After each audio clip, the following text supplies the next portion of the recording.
Sejam muito bem-vindas ao programa Papo de Igreja, esse podcast, que é uma iniciativa nossa e que tem o objetivo justamente de promover o diálogo entre lideranças da igreja, entre pastores, pastoras, pessoas que gostam de pensar a igreja, de pensar a missão local da igreja, a missão de Deus, a nossa forma de participar dela. E hoje, como uma forma de abrir esse podcast, nós temos a satisfação de ter nessa mesa, esse lugar histórico, onde nós vivemos tantos momentos aqui na Faculdade Zeste, um grande amigo meu, companheiro, pastor, Micael. Muito obrigado, pastor João. Você sabe que a alegria, a honra é toda nossa de poder estar aqui na Faculdade Zeste, em São Leopoldo, para essa iniciativa tua que é tão bela, né, de poder estar levando também o conhecimento, a palavra de Deus num público bem mais amplo, né? Então, a alegria, a honra é toda minha nesse momento. Muito bem. Interessante que eu e o Micael, nós nos conhecemos na época da DL, né? Eu iniciei a faculdade aqui nessa instituição, nós estamos aqui, para quem não sabe, na principal biblioteca protestante da América Latina, não é em qualquer lugar. Essa biblioteca que pertence à Faculdade Zeste, onde nós estudamos, né? E é muito interessante porque quando eu inicio a faculdade em 2010, eu estudo 2 anos e meio e aí eu vou fazer o meu estágio lá na Associação Diacônica Luterana no Espírito Santo. E eu conheço então o estudante, né? Micael Potin, um aluno extremamente dedicado. E é ali que a gente se conhece, né, Micael? Eu assumo fundamentos da fé, diaconia, liturgia, eu acho. E foi ali que a gente foi se aproximando de uma forma muito bonita. E a nossa amizade, ela dura, olha, mais de 10 anos, né, Micael? Mais de 10 anos. Hoje nós temos a honra de sermos colegas de ministério. Com certeza. Mas me conta um pouquinho, conta um pouquinho da tua história. Onde que você se sente chamado? Onde que você nasce, né? Por que você vai para a DL? Quando você inicia esse sonho? Quando você sente a vocação de ser pastor desse bebê brotar no teu coração? Bom, João, primeiramente agradecer mais uma vez essa oportunidade de estar aqui nesse momento com você, né? E poder estar partilhando um pouquinho da minha experiência no ministério também. Agradecer a nossa audiência, quem está nos acompanhando, o público presente, né? Como o João falou, né, pessoal, a nossa história, ela já é uma história que já vai há alguns anos, né? O João, ele foi o meu professor na Associação Diacônica Luterana. Para quem não conhece a Associação Diacônica Luterana, a DL é uma instituição da nossa igreja, onde que lá se recebem jovens, né, adolescentes, com o intuito de aprimorar o conhecimento na Bíblia, no catecismo, na educação social, na diaconia, né, na música. Então eu tive o privilégio de lá, né, ter o João Stumpf como o meu professor, né. Então, a minha história, ela começa na vida de comunidade, né, João? A minha família sempre foi muito próxima da igreja, né? Nós somos da igreja luterana, você é, sua família é. E desde muito cedo, a minha vida foi basicamente, né, estar participando na vida de cultos, na vida comunitária. Então, desde ali muito cedo, eu sempre vi com um brilho no olhar, né, esse trabalho da igreja, né? Eu sempre admirei muito a vida eclesiástica, né? A participação nos cultos, né? Então, eu comecei ali, né? História muito curiosa, né? Que eu era uma criança com muita vergonha, né? Muita timidez, né? E aí eu estava aprendendo violão, mas não tinha coragem de me apresentar ao público, muito menos tocar na igreja, imagina, né? E a minha avó, Janilda Velten, ela sempre foi uma das grandes incentivadoras também, né? E o que ela fazia? Ela dizia assim, Micael, você vai lá e se apresenta que depois eu te dou um dinheirinho no final do curso. E ela fazia isso, né? No começo, eu comecei cantando um corinho, né? Uma música pequena lá na frente da igreja, né? Com muita vergonha, né? E aí, no final, a minha avó me dava uns 10, 5 reais, né? Quer dizer, né? Era a forma que ela também usava de incentivar os netos, né? Claro que não era pelo dinheiro em si, mas era uma maneira de incentivo que ela tinha para comigo. E foi ali que inicia o Micael líder, né? Porque ser líder é estar disposto a, inclusive, passar vergonha. A se expor, né? Você ir na frente da comunidade e você se expor. Suas potencialidades, mas também os seus limites, todos desnudados ali, né? Mas que bacana. E aí, com o passar do tempo, começou a tocar na igreja, e quando que surge a ADL no teu caminho? A ADL, né, a instituição, a escola que depois eu fui, né, ela surge justamente de ouvir falar, né? Eu tive desde muito cedo a informação que pessoas que tinham interesse de ser pastor, né, tinham passado por lá, e por incrível que pareça, desde muito pequeno, né, eu sempre dizia que eu queria ser pastor, eu só não sabia que tinha que estudar, né? Na nossa igreja a gente leva muito a sério isso, né, João, a questão da formação, né? Então eu digo assim que a ADL, ela é um despertar de dons, né, e foi ali que eu pude também confirmar de certa forma que esse seria o meu chamado, né? E lá eu tive a oportunidade de conhecer várias pessoas, amigos, né?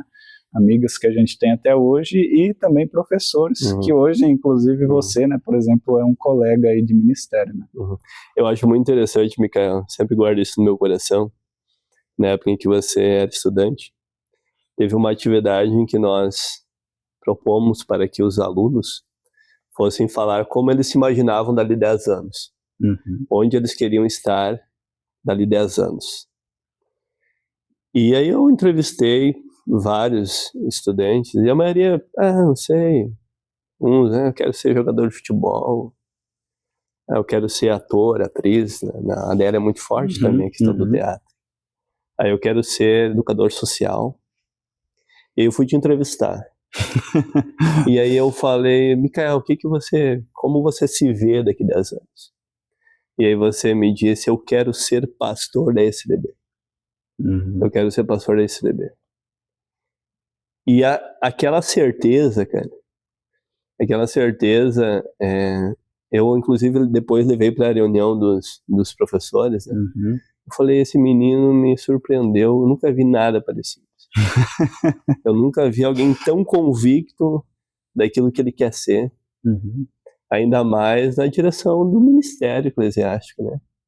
E aí eu lembro que aí você terminou, né, o 4º ano, e aí você veio para Ash. Mas fazendo uma retrospectiva hoje, né, você como pastor lá no interior do Tocantins, Guaraí, acho que é a capital do interior, né? Capital do interior do Tocantins. Qual a contribuição que a ADL também teve na tua vida, assim, na forma de ler o mundo, de fazer teologia, de viver o ministério? Porque a gente sabe que o ministério não se resume a ter uma boa teologia. Tem a ver com saber liderar, tem a ver com, né, saber cuidar das pessoas. Qual a contribuição que a ADL deu para a tua vida, assim? Você diz uma coisa muito interessante, né, João? Porque para ser pastor não basta apenas ser bom teólogo, né? Nós somos lideranças aí capazes de estar no meio das pessoas com as suas crises, com as suas dificuldades, né? E a gente, nesse sentido, né, nós somos os portadores da palavra, da mensagem de Deus, né? E eu vejo assim que esse momento que eu tive de formação na Associação Diacônica Luterana, para mim foi muito importante, porque ali foi o primeiro momento que eu tive uma ruptura, assim, né, de sair de casa, né, deixar a minha família para responder o chamado pelo qual Deus havia colocado em meu coração, né. E a gente sabe que nessa caminhada são muitos os desafios que aparecem, né. Os desafios que você tem lá em Novo Xingu não são os desafios que eu tenho lá em Guaraí, no Tocantins, né? Mas são desafios diferentes, né? Mas o que nos faz, João, nos manter firmes nessa jornada, nessa caminhada, é a nossa fé que nós temos em Deus, né? Então a palavra de Deus diz em 1 Coríntios 15, 58, a palavra do apóstolo Paulo: portanto, meus amados irmãos, permaneçam firmes, inabaláveis e sempre abundantes na obra do Senhor, sabendo que no Senhor o seu trabalho não é em vão. Quer dizer, então é isso que nos mantém até aqui, João, né? Porque a gente crê, a gente acredita, e essa é a nossa missão, nada saber que em Deus o nosso trabalho não é em vão, né? Nada em vão, né? E ser pastor não é só simplesmente ter prazer, mas é compreender que a gente está fazendo algo, obedecendo, né? Respondendo a um chamado que vem desde o ventre materno mesmo. Claro. É isso que a gente crê. Micael, eu queria te perguntar, você sai da DL, bastante jovem, né?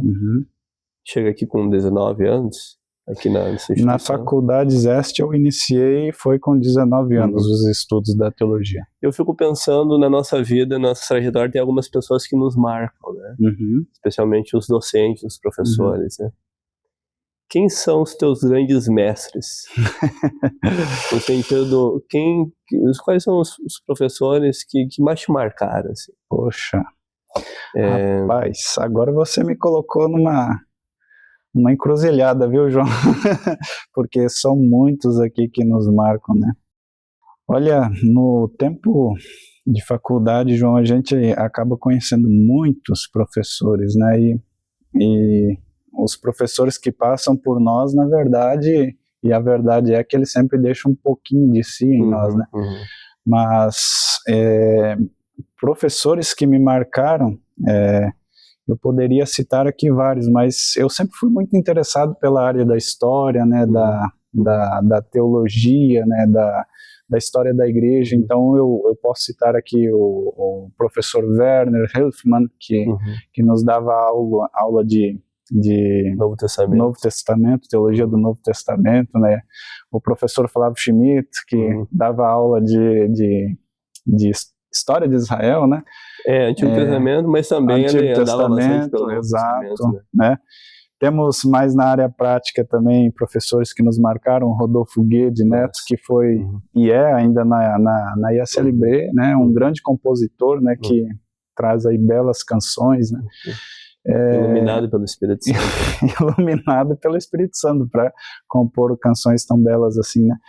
E eu poderia citar ainda, né, a Márcia Blas, que acompanhou o meu trabalho de conclusão de curso, né, que ela era a professora que conduzia a disciplina de missiologia, né? E também o professor Willem Wachels, que também foi um dos responsáveis aí, né, por aulas de história, né, história da Reforma, principalmente, são áreas que sempre me cativou muito, né? Eu acho que professor é mais do que ensinar nesse sentido, né? É nos motivar, é nos cativar com o olhar, né? Penso também o próprio Rodolfo Guede Neto, né? Rodolfo Guede é alguém que tem um que a mais, né? Tem uma história que nos inspira, né? Tem uma caminhada que nos inspira. E eu fico pensando também, né? Foi um dos professores que mais me marcaram aqui nessa instituição. Quanto eu sou grato a ele. Ao Roberto Suete também, né? Grande, que foi o teu orientador de mestrado e o Rodolfo depois do doutorado. Mas alguém também que me marcou profundamente, não sei se ele chegou a ser teu professor, o Lothar Carlos Roque. Ele já no meu tempo já tinha aposentado, né? Professor de poimênica. O que espera para um jovem pastor nas comunidades? Qual o principal desafio? Se você puder indicar 2, 3. A gente sente o nosso chamado, né, João? Porque Deus coloca ele no nosso coração, né? Porque esse é, na verdade, o desejo também de Deus, né? Então, Jeremias 3,15 diz a palavra de Deus, né? Dar-vos-eis pastores que cuidem do meu rebanho e os apacentem com conhecimento e sabedoria. Né? Então a gente está cumprindo, na verdade, um chamado que não é nosso, mas é um chamado de Deus, porque é vontade de Deus que haja pastores que cuidem de seu povo, do seu rebanho. Né? Isso nos lugares mais próximos, mas também nos lugares mais longínquos. Né? Então, eu sei que eu estou servindo e cumprindo o chamado que recebi de Deus lá em Guaraí, sempre baseado e firmado também nessa esperança, né, que a missão, ela é de Deus, né, é Deus que me chama. Né? Isso não significa que a gente ter, né, o chamado que é de Deus, né, não significa que a gente não tenha desafios, né, ou problemas, né, ou dificuldades, muito pelo contrário. Quando a gente olha na Bíblia, no Antigo, Novo Testamento, nós vemos os desafios pelos quais passaram os profetas, os discípulos, os apóstolos, né? E nesse sentido, respondendo assim a sua pergunta, né, o desafio que no momento eu vivo, né, como ser pastor em uma comunidade, digamos assim, de interior pequena, lá em Guaraí, Tocantins, é o fato de termos ainda distâncias muito longas, né? A gente tem aí a sede da igreja nossa que fica aqui em Porto Alegre, a sede do sínodo fica em Brasília, 1.100 quilômetros, então as distâncias, né, são muito longas. São longas, e não obstante isso, temos também as distâncias das comunidades dos pontos de pregação, né. Eu atendo também um ponto de pregação em Araguaína, né, que, por exemplo, fica a 200 quilômetros do local onde eu estou, né. Então, esse seria o primeiro desafio, né, a questão da distância, né. O segundo desafio que eu acho que não só nós enfrentamos, mas nós como um todo de igreja enfrentamos, que é justamente o desafio de ser igreja no mundo secularizado, no mundo atual, né, em que a gente tem aí tantas novidades, né, o advento da inteligência artificial, né, tantas coisas acontecendo ao mesmo tempo, né, que estão afastando as pessoas também, né, da vida comunitária, da vida de comunhão, né. Então, a mudança dos tempos, né, também seria um desafio. E um terceiro desafio que eu aqui gostaria de destacar é que a gente vive também num mundo hoje, né, em que a gente sabe que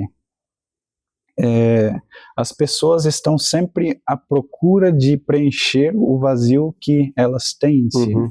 E muitas vezes as pessoas acabam preenchendo o seu vazio, né, o vazio que há no seu coração, com muitas coisas e filosofias que o mundo nos oferece, né? E eu diria até mesmo com ensinamentos que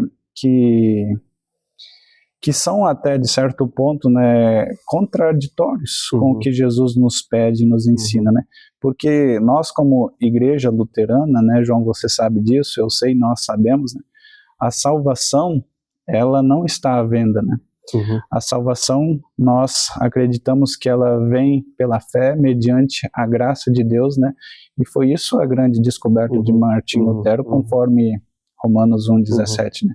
Então, anunciar a misericórdia e a graça de Deus e o compromisso que nós também, pelo batismo, recebemos para um mundo em que muitas das coisas estão em alteração, acaba sendo um grande desafio, entendeu? E às vezes a gente também, como teólogo, como pastor, a gente se frustra, né, ou se culpa diante disso tudo, porque a gente, né, a gente muitas vezes tem o problema, o desafio de reconhecer também que nós somos falhos, que nós somos pecadores, que nós precisamos da graça, da misericórdia de Deus, né? E que a palavra de Deus, antes de ser trazida para a comunidade, para a igreja, ela precisa passar dentro de nós, né? Nesse sentido que o ministério é sempre uma resposta a uma vocação. Isso. Que é pessoal, né? Mas não no sentido de que sempre tudo deve estar sobre as nossas costas, ou o pastor, a pastora vai ser o responsável ou a responsável de de fazer tudo ou carregar todas as cargas, né? E quando eu digo isso, né, para ilustrar o que eu quero trazer aqui para vocês, também para o nosso público que nos assiste, né? Eu recordo de uma história de Rubem Alves, né? Que ele diz o seguinte, né? Tinha um galo que ele acordava todo dia bem cedo, né? Para cantar e fazer o sol nascer, né? Então esse galo, todas as noites, ele colocava o seu despertador para tocar bem cedinho, né? E ia dormir, e então de madrugada o despertador tocava, ele acordava, subia no galinheiro, batia as asas bem forte, cantava e milagrosamente o sol nascia. Milagrosamente o sol nascia. E todos os dias ele seguia essa liturgia, né? Ele colocava o despertador tocava, acordava, subia em cima do galinheiro, cantava e então o sol nascia, né? Só que aconteceu que um dia esse galo ele esqueceu de colocar o seu despertador para tocar. E aí então foi que ele acordou meio às risadas e às gargalhadas das galinhas que estavam no galinheiro, porque elas perceberam que o sol havia nascido e, não obstante isso, o sol nasceu mesmo sem o galo cantar, né?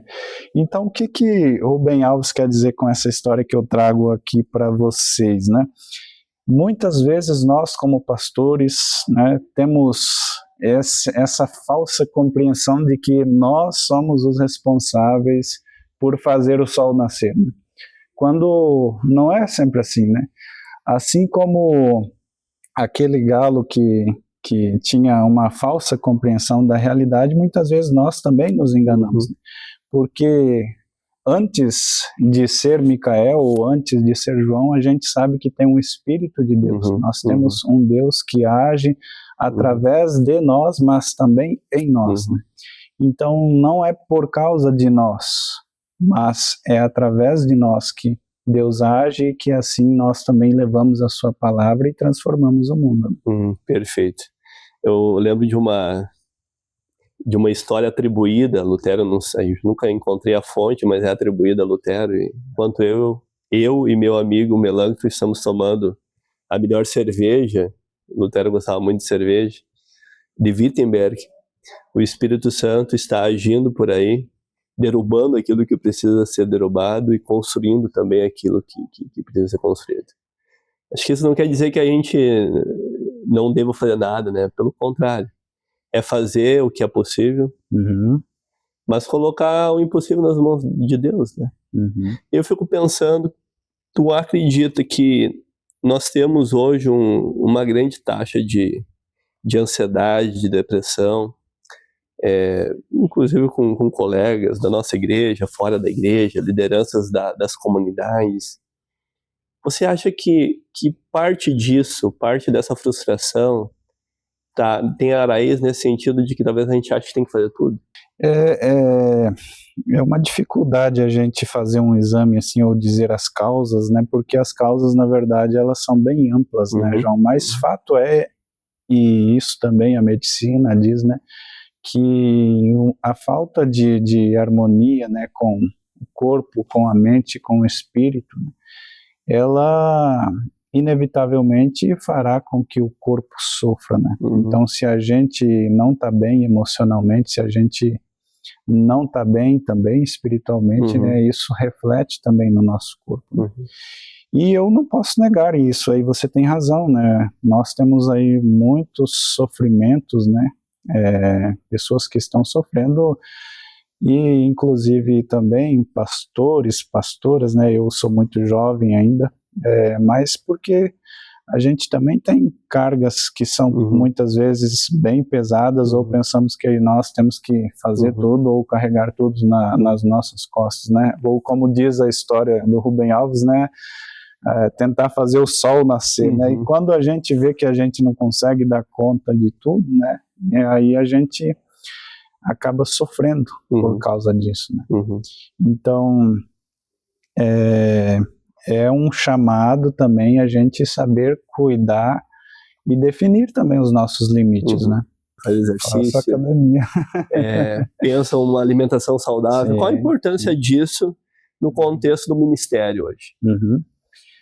Muito boa pergunta, João. Nós cremos, né, que pelo batismo nós somos também corpo de Cristo, né? Nós somos parte do corpo de Cristo, portanto, pessoas amadas por Deus, né? Então, a palavra diz em Efésios 4:5, há um só Senhor, uma só fé e um só batismo, e nessa fé a gente se une a Cristo, que é a cabeça da igreja, né? Então, sim, né? Nós somos pessoas amadas e especiais aos olhos de Deus, né? Nós somos pessoas que também escrevemos a nossa própria história, né?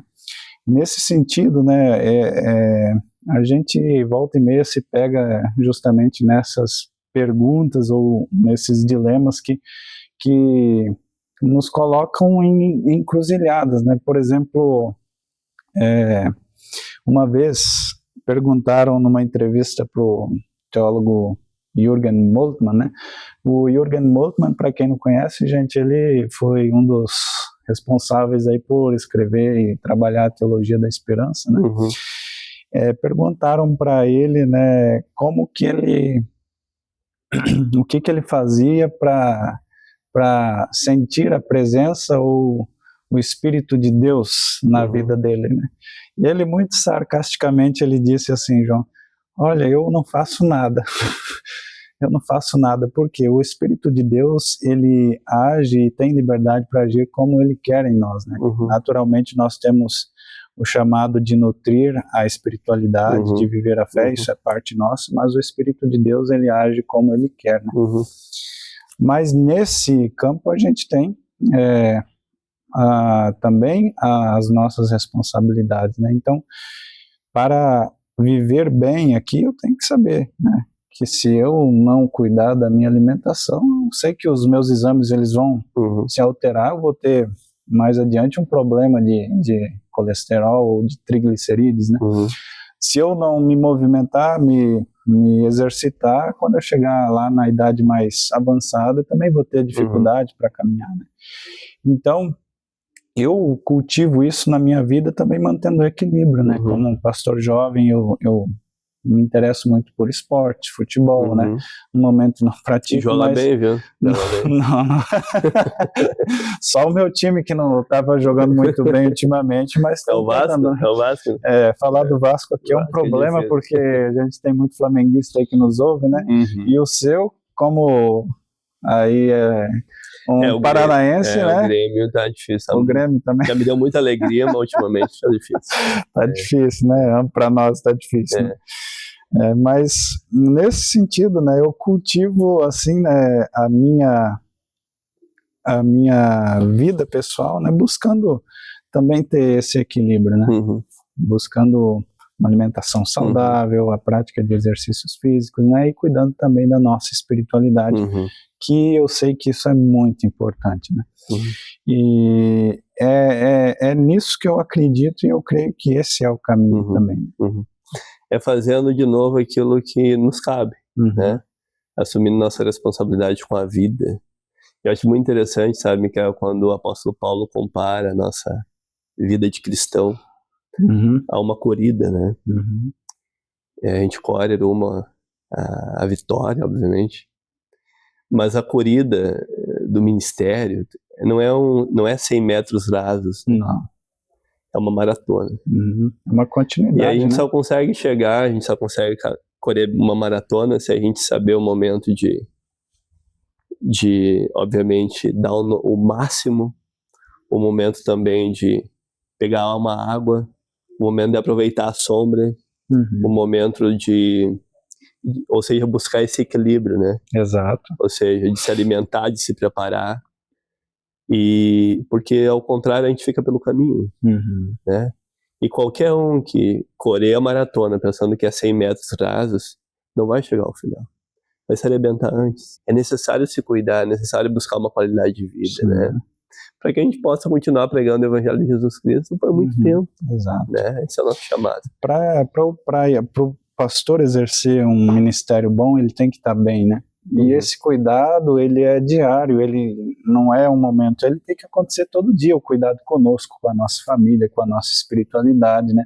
Ele não deve ser único, né? Ele deve acontecer todos os dias. Aquilo que Lutero também escreveu, né, nas suas 95 teses, né? Na primeira tese, o Lutero diz o seguinte, João, né? Quando Jesus Cristo disse arrependei-vos, ele quis dizer que a nossa vida inteira fosse arrependimento. Quer dizer, não é um ponto único, né, que nos define mais, é o diário, né? É uma caminhada diária, e assim também na vida, né? Na nossa vida pessoal, familiar ou comunitária, né? E por isso que é sempre necessário pensar como vai a minha saúde mental, a minha saúde física, a minha saúde espiritual. Isso, né? Exatamente.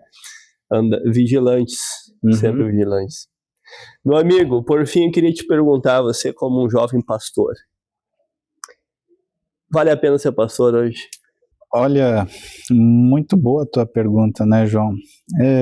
Eu posso dizer com toda clareza e com a fé que eu tenho que ser pastor, sim, vale a pena, porque como a própria palavra de Deus diz, né, quem almeja o ministério, boa coisa deseja, né?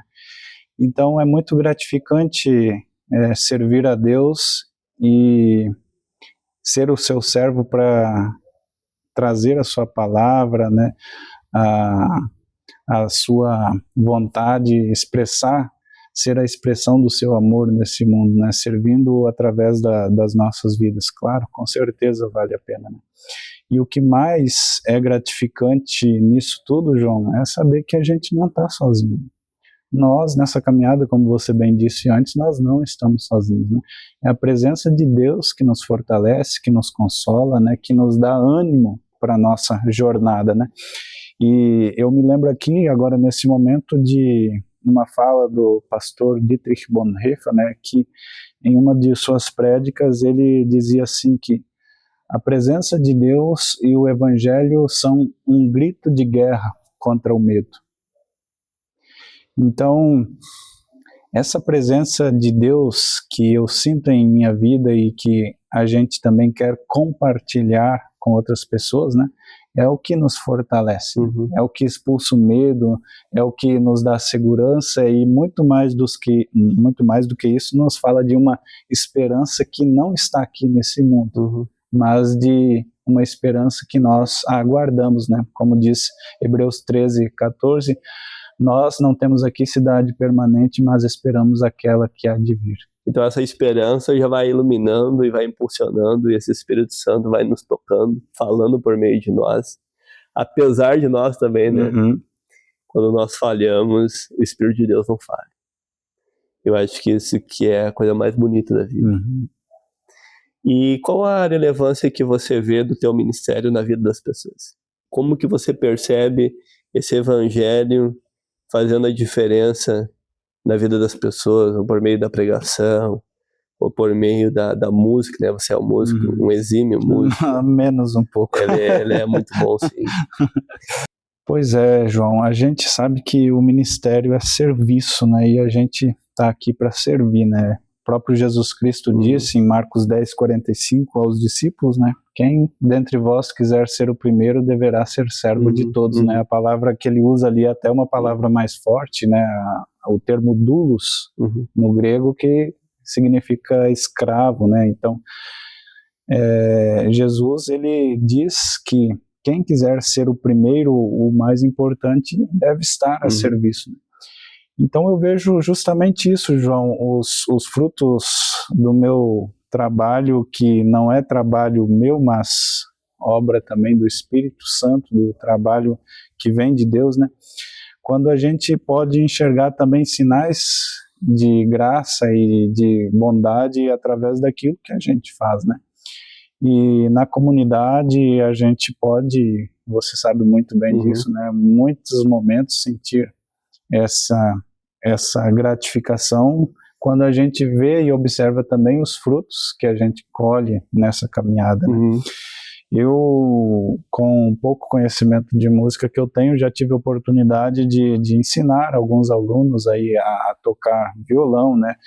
E nesse sentido, tê-los depois acompanhando e conduzindo louvor na comunidade, na igreja, são coisas assim que nos toca profundamente, né? A gente poder deixar também a nossa marca nas pessoas, né? Tal como você deixou em mim, né? Enquanto professor lá da ADL, Associação Diacônica Luterana, né? Você naquele momento me marcou, né? Porque aprendi muitas coisas ali contigo, né? Você como professor de Bíblia, né? Então a gente teve muitos momentos de aprendizado, né? E mais do que isso, enquanto pastor, né, a gente também sente isso muitas vezes na nossa vida pessoal, né? Quando, por exemplo, uma vez, né, eu recebi uma mensagem de uma pessoa, membro da igreja, né, agradecendo, né, de uma visita que eu havia feito, né, pela sua família que, né, tinha perdido um filho, né, uma mãe tinha perdido o seu filho e eu estive lá presente visitando, orando com ela, né, então você perceber que você pôde trazer também o consolo àquelas pessoas, né, que estão no luto, que estão passando por dificuldades, você como aquele que traz a palavra certa para as pessoas sedentas, né, é muito gratificante, né? E eu cito esse exemplo aqui, cito o exemplo da música, mas existem muitos outros que a gente poderia citar também, né, João? E a promessa é que não vai voltar vazia na vida da outra pessoa também. E aí como é bonito quando a pessoa chega e fala, olha, pastor, Deus agiu na minha vida por meio de uma pregação tua, por meio de um ensinamento, por meio de uma visita, né? De uma forma tão simples, né? Eu fico pensando, a gente se sente às vezes tão aquém daquilo que Jesus nos pede, né? A gente, sabe, uma das maiores dores que eu tenho, Miquel, é não conseguir dar conta de tudo, né? Desse sentimento da gente ficar devendo muitas vezes. E de pensar, sei lá, na paróquia a gente tem em torno de 1.400 membros, e a gente consegue, sei lá, talvez exercer esse cuidado mais pontual na vida, sei lá, de 5%, 10%, se a gente fosse estigmatizar. Mas mesmo em meio a esse contexto, a gente vai percebendo, olha só, Deus agindo ali, Deus agindo lá, né? Recuperando algo que tu falou lá no início, né? Porque nada é em vão, né? Quando a gente faz para a glória de Deus. Com certeza, a própria palavra diz no Salmo 112, né, versículo 2, eleva os meus olhos para os altos montes e me pergunto de onde virá o meu socorro. Meu socorro vem do Senhor que fez o céu e a terra.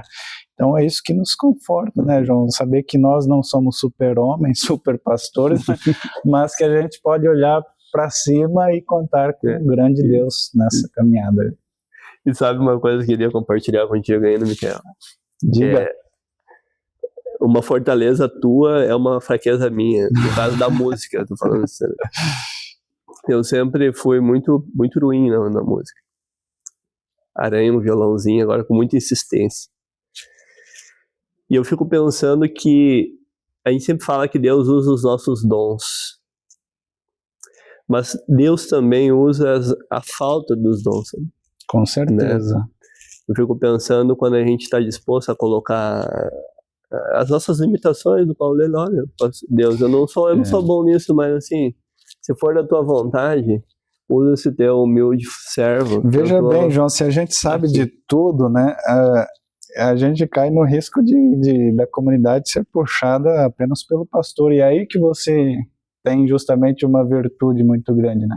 De que você não é aquele que deve ser bom em tudo, né? Mas muito pelo contrário, a gente numa igreja, numa caminhada cristã, nós contamos com a participação dos outros, né?